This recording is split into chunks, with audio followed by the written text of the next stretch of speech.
welcome to the Joust. My name is Nagy. I'm here as always with a fellow that's named Liam McNeil. Now, Liam, we watched the game on the weekend together. We don't often do that, Justice. We usually watch it separately. Which is a shame. It's a damn shame. It's the perils of distance, the perils of distance. We got a bit of a long distance relationship going on. We do have a long distance between relationship. Bolton Point and Kincumber.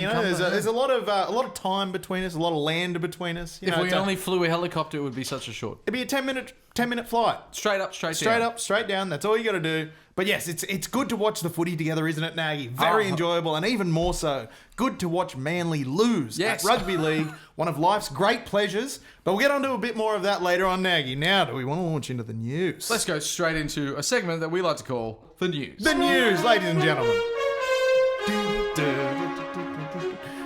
I do love that sound. It's a fantastic sound. I love the news. The fanfare of it. It's fanfare is what it is. It's very showy, brassy, French horn. French horn. There's probably an oboe, perhaps. A bit of a... Maybe a snoozophone. Snoozophone. One you have to fully wear. What about, you remember those, what were they called, where you blow into it and then there's the keyboard and you... Oh, please find out. You guys are musical. What's that called? You blow into it and then you play on the keyboard. It's it's like an accordion. A sousaphone. I just said sousaphone. I mentioned before. Well, I think that's the one we're talking about now. Oh, really? I might have mentioned it the wrong. Well, this isn't news to anyone. No, this isn't news to anyone. What is news, though? What is making news? Let's talk about some actual news. Now, first of all, David Fifita, the well-known Broncos player who was arrested in Bali last year and was paid a $30,000 fee to get out of jail. He's backflipped on the Titans, Nagy. They were offering $1.25 million over a year, which would have been the richest deal in the game. And, there's a funny thing that went on. David Fifita, he wanted to play 1 year at the Gold Coast and then return to Brisbane for a long-term career, Nagy. Now, what do you think about that? This whole situation is very fluid, it's liquid. Is he going? Yes. No way. No, he's staying. No, he wants to go for 1 year, but he'll come back. You see, Brisbane have done a very clever thing here. Very clever club. They say, Are they? Well, they say, David, you're up there. You're one of the best players getting around. We really like you. We want you to stay and have a long career here. Money, don't have it. But we might have it later. Later on. It may come up. So, take up, we want you to explore all opportunities that you have. The $1 million plus contracts, those really ritzy-ditzy contracts. Please take that up. But make sure you find your way back again. Well, speaking to Brisbane Broncos board member Darren Lockyer early on, and they've pulled out all the cushions on the couches. Every couch in Red Hill, they've taken the cushions off. They've gone around the back, trying to find some spare change, digging into the sides, ripping it apart, and old jeans, just checking the pockets. Yep, that's it. Turn the pants upside down and flatten them out so you get all the coins out. But it worked. They worked. All this change they've scrubbed together. They managed to make it work. Have they made it work? Is he definitely going to stay? No, he's staying. So they've done an all right job. It's going to be an interesting situation to see. Obviously, he said he's going to. But before he said he was going to go, I don't know. I'm not sold. Can we trust this man? Can we just? He doesn't strike me, given what's going on now. He doesn't strike me as the picture of integrity. Someone said that they can't match the $1.25 possibly $1 million deal. They can only match $700,000. Now, rugby league play, still a lot of money. You play for only 10 years, so that's where you make all your cash. That's when you're worth something. Take a run, go for it. But someone said to me the other day, they said, he will just go up there and then come back and say he's homesick. They don't realise that those two places between the Gold Coast and Brisbane is only about a 45-minute drive. Very, very close. And yet, still far enough, apparently, to suffer homesickness. You get very homesick. You want to see everyone, your friends and your family and your loved ones and people that are involved in your community and your church. And creepy Uncle Terry. Creepy Uncle Terry is always there at a wedding, but you put up with him even though he gets a bit touchy-feely after a couple of wines. Like a nice couch. An old couch. He feels comfortable, but it's just not right. It's just not right. But I thought this would be a good opportunity to talk about famous rugby league backflips. Yes. Now, we got to remember one of the first ones, DCE. Now, DCE obviously had signed for the Titans, but before the April 30 deadline, backflipped on them, and then signed a 10-year, $10 million contract with the Eagles. Eagles, yeah. The very same team that we beat. Yeah. So shut up, Manly. Now, we do actually, ladies and gentlemen, we do have a segment later on that. Cool. So we won't cover it now, but we'll get more into the DCE situation later. Another one, James Tedesco was due to go to Canberra. Yes. Backflipped after a telephone call from Robbie Farah to stay at the West Tigers. Only for moments before he left again. Mere minutes. And boy, didn't that work out for him. That worked out very handsomely. But I think the Knights have a few... I'm jumping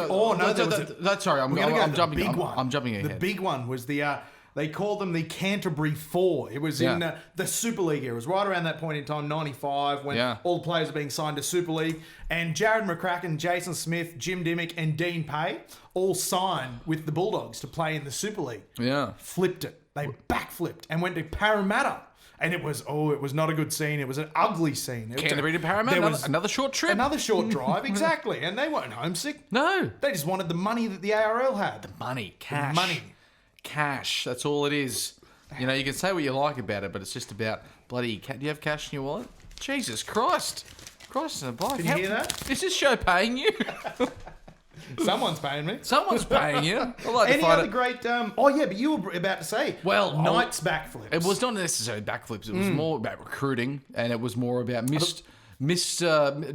bullets being dodged. I was going to say, you did use the term dodging bullets earlier on. Now, who did we have as that illustrious group of bullets that we so effectively dodged? We dodged them like the fellow from The Matrix. What's his name? Keanu Reeves. Just dodged all those bullets. Now, those bullets came the way mostly of props. We were desperate for a prop before we realised that Daniel Safidi is actually one of the greatest props in the game, Liam. We hadn't realised that at the time. No. It was many years ago. No, we were searching for child. a marquee prop. And we had a bit of a shot. A shot got fired us by Jared Wallace. Jared Wallace. Went after him, got outbid by the Gold Coast Titans. Shannon Boyd, another one. Gold Coast Titans won him over. Now, these two players...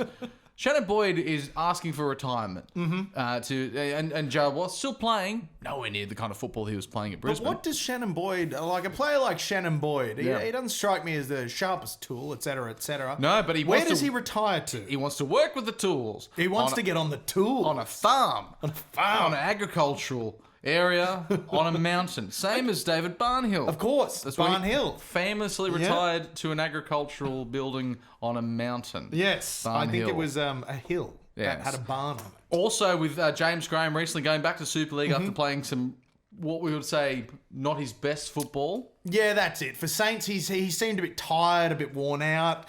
And I think the Saints signing was just after we had courted him, I believe. We tried. He met with everything. He had the butter chicken. We thought we had him. And then he didn't quite come to us. No.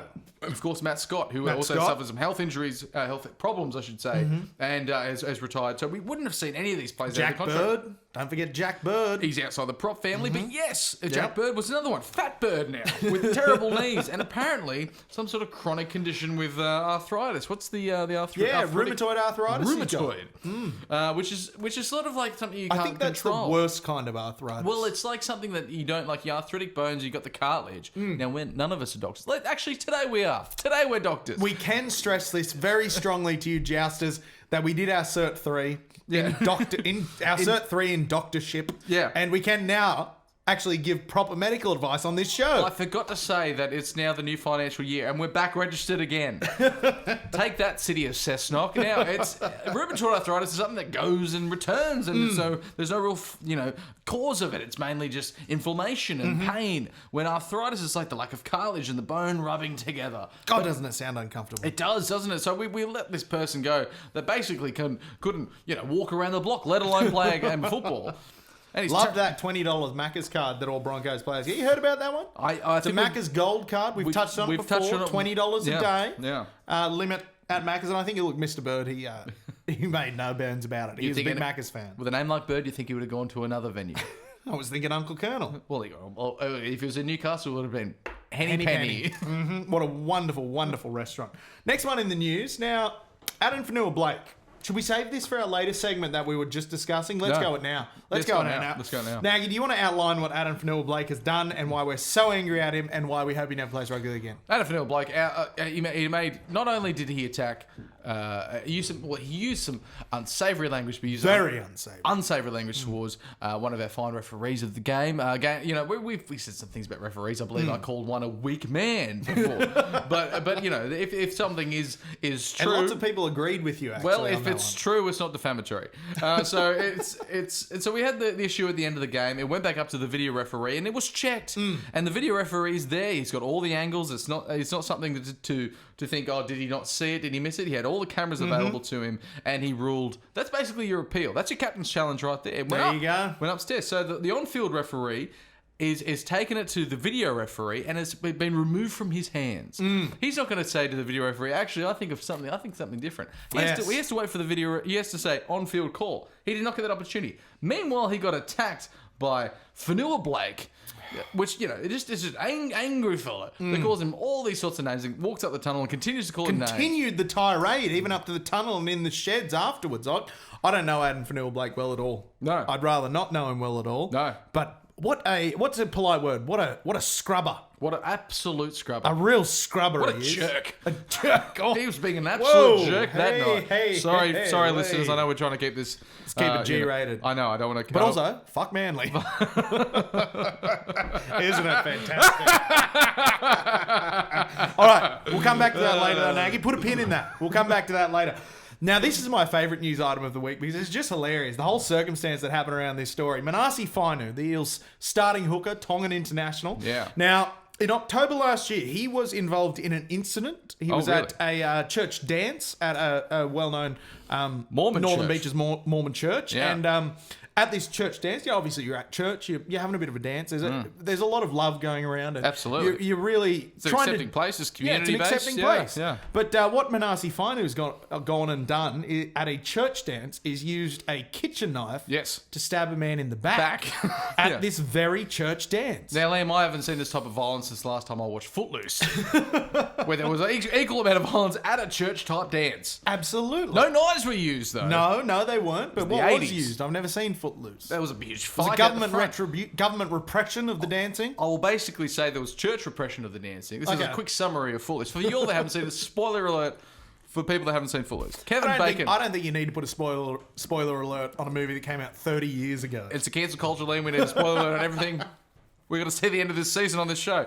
Kevin Bacon comes to town. Church-run town. They don't like dancing, but he loves to dance. Goes and does some private dancing and says, no, I'm going to put on a dance anyway. The church goes, all right. He goes there. A bunch of people try to fight him. He fights them, wins the fight, goes in. Epic dance. But did he stab anyone with a kitchen knife? Made it happen off camera, maybe. I don't know. It could have. We don't know what happened in the what do you call it? The just- off scenes. Off scene. Off maybe, camera. Maybe it was cut when he Off was camera. stabbed a man to death.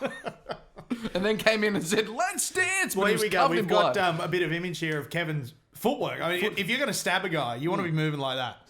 Because people duck and people weave and they move and I think if you're going to stab someone, you need good footwork. It's a little 'Cause all thing. the power comes from that solid base. When he comes back into the room and says, let's dance, does anyone check his hands for knives? That's all I'm saying. I didn't. I'm just, can we... Did can we- you? Can we check? Well, I don't know. I didn't check. I'm not saying he had a knife. I'm not saying he didn't though. Yeah, that's right. That's right. And Your, let's go. Your Honour.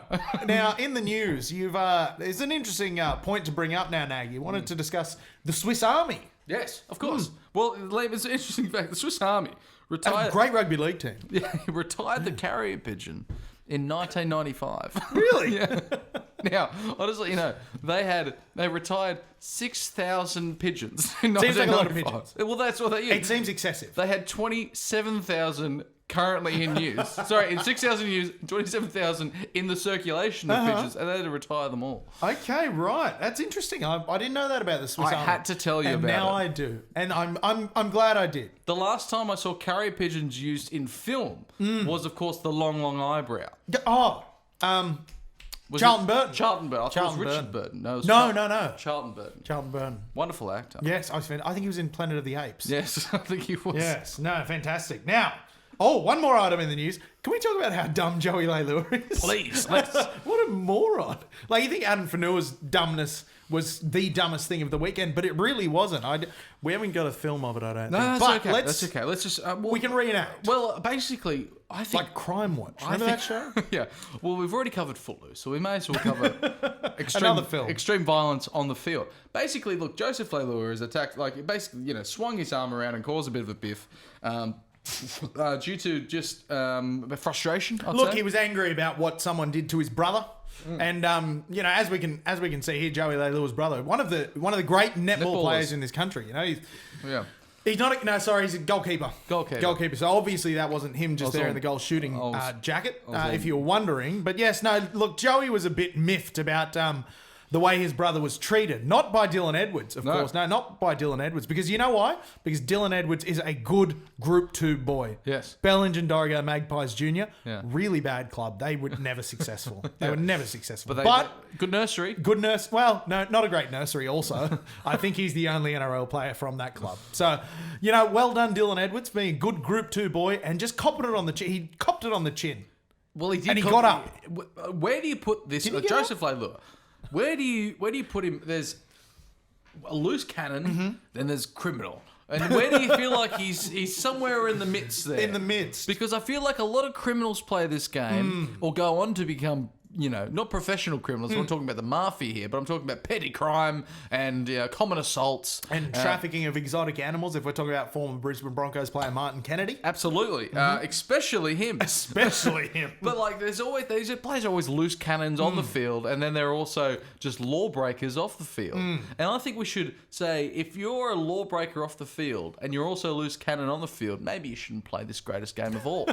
Maybe we should just rule you out. Just rule them out. Just say, I'm sorry, you've been a bit of a dick. You're not going to play this game anymore. And I believe BJ hasn't committed any crimes off the field. Not that we know. But if I was to, I wouldn't rule it out. If I was a betting man. If I was to look into the future, that's how I do that. I would say it's on its way. Yeah. Hey, Just sort of like it's quite, I'm picturing, but I'm looking in the future, like grasping for the future. yeah, like Carl. No, I forgot. What's his name? Carl. Stefanovic. Our friend Carl. Yeah, very racist. No, the Swami, Johnny Carson. That's Johnny it. Carson Holds the he envelope, holds it up, and then holds he the envelope, says and then he opens it up, and he knows the answer. That's we're the Johnny Christopher Carson of rugby Walken. league. We're not using that one either. We want to stay on after next week. Now, Let's talk some footy, Nagy. Please. Last week v Manly. wasn't it? Brilliant. Now, Justice, I had to ask myself a question. I had to say to myself, why do I watch this game? Why do I watch it with friends? I do a lot of swearing, a lot of ups and downs from emotions as well as physically standing up and sitting down. And I don't really, people say they black out during times, of excitement and extreme emotion. rage. Rage blackouts. But there's moments where I'm shouting inches away from the television and I don't remember getting up. I just generally black out due to alcohol abuse. Yes, there's that too. That might be, a bit of a mix in there. Interrelated, yes. But by God, there wasn't, and we call those things nail biters. Now, I bite my nails all the time, Yes. so the nail biters really doesn't have any effect on me. Every day's a nail biter for you, Nagy. It's a nail biter. Will I get through it? But there's, there was an exciting game, and there's lots of people who criticise what we did. But I tell you what we did. Enough. Enough. And that's all you got to do. In a lot of rugby league games, all you got to do is enough. Now, this was a beauty from Andrew McCulloch. It was vindication for me to a lot of Broncos fans who said, we're happy he's gone. He's old, he's slow. Service is terrible. His running game's woeful. They don't like him. They don't like him. Because they left. Because he left their stupid club. Yeah. So, to see McCulloch score a try and not only that, pull off some beautiful try-saving tackles right on his line. McCulloch, goodbye. Great buy. Goodbye. And also, Brisbane's still paying a portion of his salary. So thank you God. very much, Brisbane. Again. Oh, yeah. They had to dig extra deep in the couch to find the extra money to get McCulloch to come play for us. But who have we got for hats off, Nagy? Let's discuss this. Let's discuss this very quickly. There was, I think, a player that stood out for me that initially when I saw him in the side, I was thinking about 2 years ahead in the future and is he just holding his spot? But now I'm starting to think, is that his spot? Has he made it own? And that's Kurt Mann. Yes. Kurt Mann, who? One of our keen jousters. Dear friend of the show, Ollie Sterling, happened. Spotted. Thank you, Buzz, for giving us this perfect little, what do you call it? Spotted. Ladies and gentlemen, if you want to see Kurt Mann, Where are you going to go? New Lambton IGA, buying a pack of schnitzels tonight. Yeah. Ollie, of course, our dear friend of the show, said, Beautiful Kurt, eyes. Can we just say, Ollie Sterling? he's a stunning fella. He looks Absolutely good. Just his wonderful. birthday the other day. Happy birthday, Ollie. But yeah, saw Kurt in IGA New Lambton purchasing a couple of schnitties, and he told him, Kurt, you're playing mad. Yeah. Playing mad. Now, would you do, with these schnitzels, would you go on the pan or in the oven? I'm gonna really throw. Or you could, I'm gonna if you have a deep fryer at home, leave me deep fryer. I'm I know gonna you are. throw your argument out entirely. Yeah. Start it in the pan. Yeah. Into the oven. Both. Yeah. Bit of both. Kurt, let us know what you do with your schnitzels that you're purchasing from IGA. New Lambton. New Lambton IGA. specifically. That's a big IGA. It's a big IGA. I don't want any listeners to feel like he's just going down to his corner shop and buying dinner. It's basically a supermarket there. As IGAs, they are all supermarkets. No, but there's supermarkets and then there's supermarkets, and then the one at New Lambton there is a real supermarket. Very good store. Yeah. Very good store. Wonderful store. One of the first IGA and liquors I came across. Yeah. Yes, no, one of the first is only 3 in the Hunter Valley. Yeah, wow. 3 IGA liquors in the Hunter Valley, funnily enough. Yeah, right. But Kurt Mann now, his input and his performance in this game. Effort. Here we go. How Gritty. about that take above the head? You know, the ball touches him. He continues on while the ball's in the air. Yeah. He receives it and he scores a beauty. But it was a great game for him, but it wasn't reflected in the numbers. You know, it was a good 5/8 game in that way. You know, he had a great effect. He had a great game. But without the huge numbers. His running game's been strong. Oh, it's fantastic. And when he's choosing to run the ball, he's bending the line, and I know he does have a good step on him, and he will, create some opportunities there, as well as his tackling game. I feel like has been excellent for a man his size. It's not a big man. Not a big man at all. One thing that happened from this game, Liam, that we haven't touched on quite yet is, of course, we lost Edric Lee. Now, this happened last year, not too dissimilar around the same time we lost Edric Lee. I worry that he's falling into the Mal Meninga, Shane Webke mold, where he's broken that arm once, and I feel like he's just going to keep breaking. Edric, you're a milksman. I am. You love your milk. I do. You're very big on calcium. Cow's milk. Cow's milk, obviously. May I sorry. We won't have that happen again to me. Accusations of other animals' milk. Sheep milker, you are. Sheep milk. He was out rustling sheep, just milking them. That shepherd had no right to accuse me of that. But no, look, I worry about Edric and his broken arms because they're such long arms. They're long. They're Do you reckon? rangy. Well, they might be. The arm's long, so the bone is thin. You could argue that. I could argue that. Again, one thing that he has done... Again, we've got our Cert 3 in medical training, so we can say that. On our doctorate in just medicine from Islington TAFE. Beautiful facility. Fantastic facility, Wonderful right? campus. The Basden building, unparalleled. The problem that is that he broke the same arm and he had to have surgery and have a plate put in of the metal variety rather than. I thought he's cracked out the Royal Daltons and just said, chuck this in. And then now it's the commemorative kit for the royal wedding. That's shifted and it's cracked his arm again. So look, it could have the same issue, but he did have a long layoff. He didn't really come back last year at all, I don't think. I think he missed 12 games and they were towards the back end of the season, I think, and I don't know that he came back. Where I think this is going to impact the game, our team a lot is I believe he's been the go-to for Mitchell Pearce. Absolutely, and I think it showed in this game that it wasn't there even when we had the ascendancy, and it's going to be interesting to see can Mitchell find another way to get some points on the board. I think he will. Now, my hat's off now. I've got to go. We've hats off this boy a number of times through our years doing the podcast. He's never seen us with a hat on. He's never seen us with a hat on, and nor should he. No. Long may he reign, nor should he. A lot of pressure on him last week. A lot of pressure on him last week, and boy, he lived up to it. That man, of course, is Daniel Safidi. Daniel Safidi, he's quickly becoming one of the premier front rowers in the game. He is. And he had another blinder on the weekend, 207 metres, 93 post-contact metres, 2 tackle busts, 43 tackles with only 2 missed. That is remarkable. Look at this. Quickly, sorry. This try-saving effort from Bradman best. I've never seen anything like it. Oh, it was just incredible. It was a great sign. Here we go. Of what Adam O'Brien's doing. That one small play, that's the effort plays you look at, and that's what the coach wants. And then we back that up here with Tex Hoy, with Bradman again, I believe, in the tackle. Gee, he's strong the thumb, isn't he? I tell you what. So strong. That's why he's the strongest appendage. He's like a thumb, but if you've broken the knuckles, so it's just straight. You can't bend it. Your thumb's just like that, and you jam people with it. Absolutely jam it. Yeah, right. so that's, we've worked on the thumb theory for a bit. I think we're narrowing it down. We're going to work out very soon just what kind of thumb Bradman really is. But now, we'd love to introduce to you, Jess, as we've covered our hats off and brief a little bit about the game. New segment to the show this week, though. And the new segment, ladies and gentlemen, I'd like to introduce you to is called Shut Up Manly. Shut Up Manly. Now, let's quickly start off the Shut Up Manly segment with a little video we've got here. And it was one of Newcastle's favourite sons, actually, back in 2017. Mr. Aquila Uarte. Now, what was the score? It was pretty tight towards the end, wasn't it? Yeah, it was within a try. And Aquila went over against us, and that hurt. That hurt us a lot. Jared Sutton, you dick. Yeah. No, Ashley Klein, also a dick. Whatever. A dick, yeah. But if we look at this closely now, he dropped this from the top row of the stands. Yes. That is inexcusable. dropped To from be the fair, sky. to be fair, it was Brendan Elliott and Chanel Matauti defending, so that could have gone. He could have gone over anyway. But still, shut up, Manly, because of that. Now, Exhibit B in Shut Up, Manly. We've got the next image I think we're about to bring up, and it's of the very same man who we all hate and despise, Adam Fanua-Blake. Note that he did that against I believe it was the Canberra Raiders last year. Yep. And That seems to be saying, cry again. Cry again. That great film, that well-known film, Cry again. Yeah. And so I think it's good to see, that he was a moron.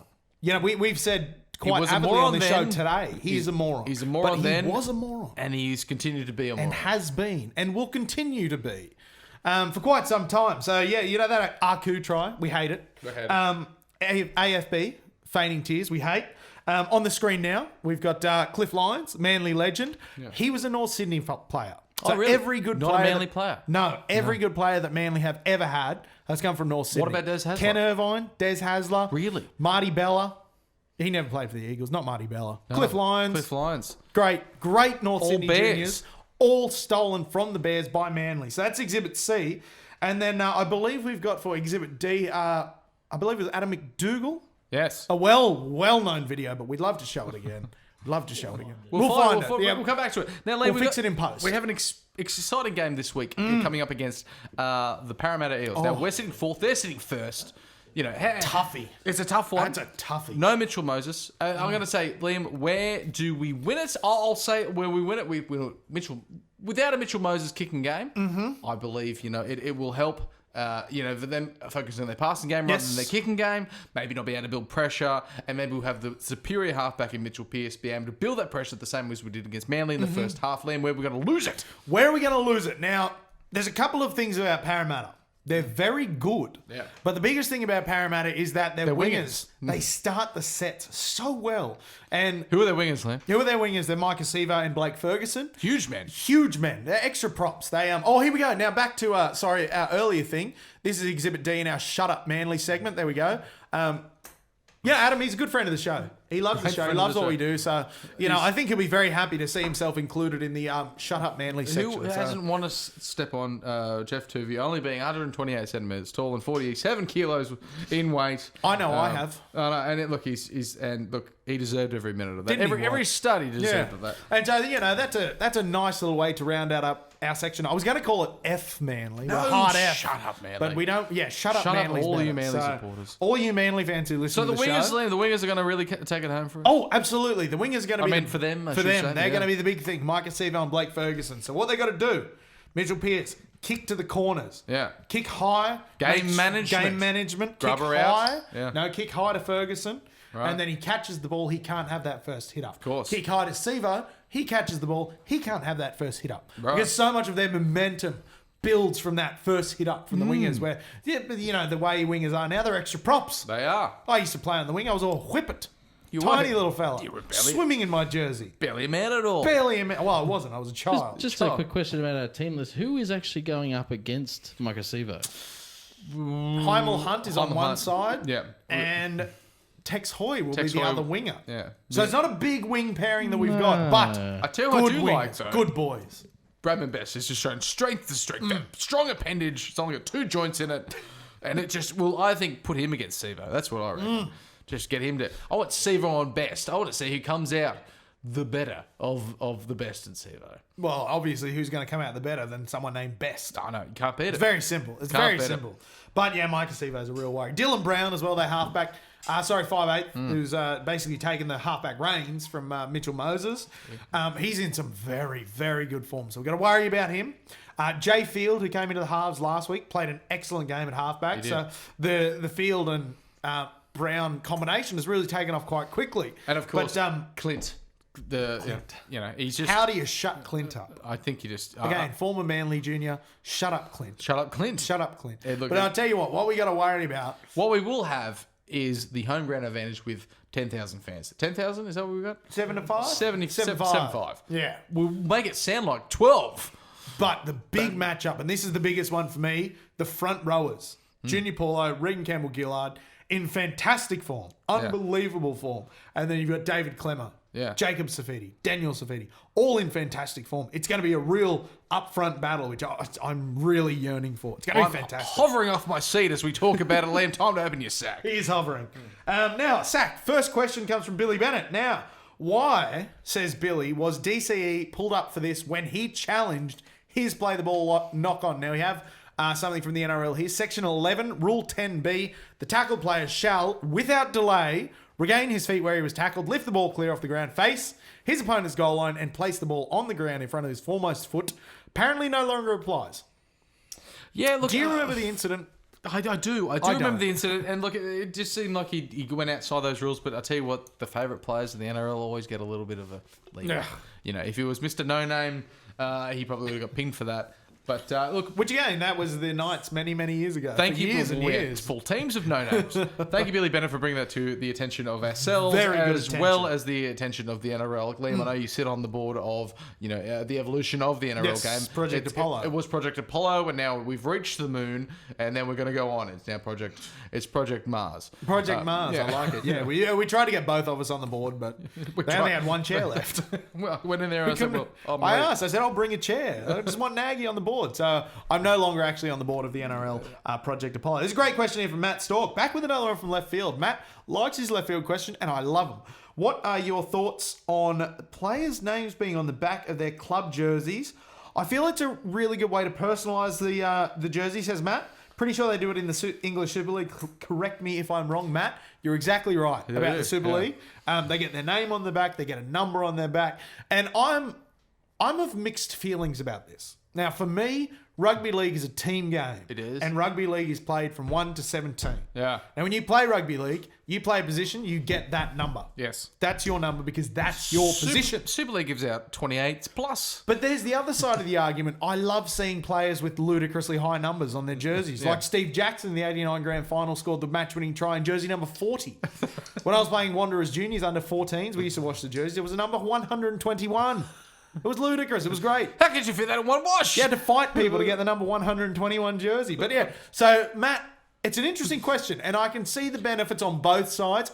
Personally, I prefer no, because to me, it's very Indulgent. self-indulgent. Yeah. You know, it's like, oh, I'm so good, I need my name on the back. Dipping your As finger opposed- into your own pie. Exactly. So Yeah. just huff and farts. I think if I was going to weigh in, Matt, Matt. Look, Matt's a jerseyman from way back. He's got quite the collection.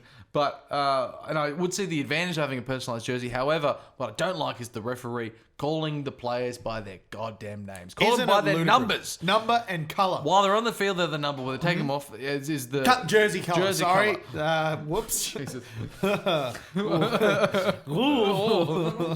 Oh, wow. One more question, Liam, from the sack, and then we're going to wrap it up. Gavin Morton. This is a good one from Gavin. Are you worried Pierce appears to have turned back into a lemon? No, Gavin. We're not worried about that at all. And if he did, it wouldn't matter. You know what's great with fish and chips? A lemon. Lemon. You know what's great in cocktails? Lemon juice. Yeah. I don't see the problem here with being a lemon. Lemonade, Lemonade. Beautiful, wonderful beverage. Sprite. Sprite. Probably- Lemon lime mix. Yeah, it is a Beautiful. lemon lime Yeah. mix. People think it's lemonade. There's actually a bit of lime in there. Lemon lime mix, yeah. So, look, let's go one more from Gaza Sawarno. I like this one.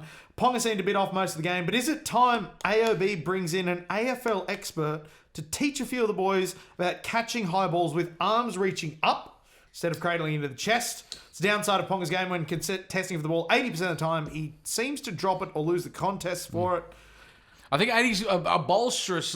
Boisterous. Boisterous. It's not definitely 80% of the time that he loses the ball. There were some hard contests in that game. I think Ponga's weakest thing is out of the high ball, and I think teams realise that. However, Liam.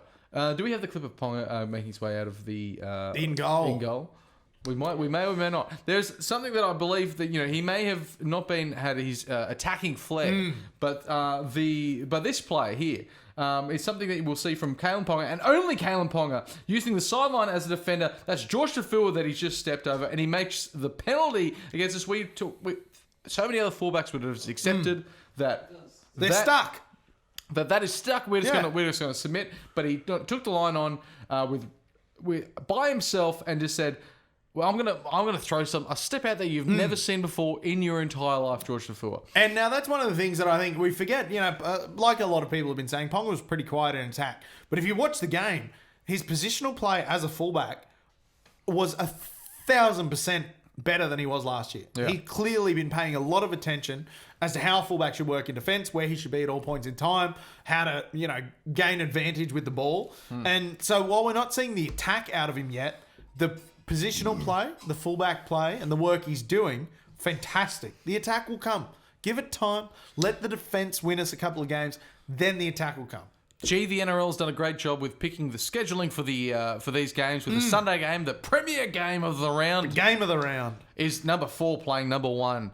And where will I be watching it? At the Commonwealth Hotel, Liam. What a fantastic pub we'll be watching at the Commie. Is there a greater venue to watch rugby league? I doubt it. Not that I've been to. And I've been to a lot of pubs. You've been to a lot. I've been to a lot of pubs. You frequent them. Very frequently. We can't find one that betters it. No. It's the match of the service and the quality that they serve and the homeness of the feel. The homeness. Homeliness. The homeliness. Is that homely? Homely? Homeness. Yeah. Homeliness. Homeliness. It makes you feel like you belong there. It and does. that's what I like about it. And that's what other pubs do not provide. Like Cheers. Yeah.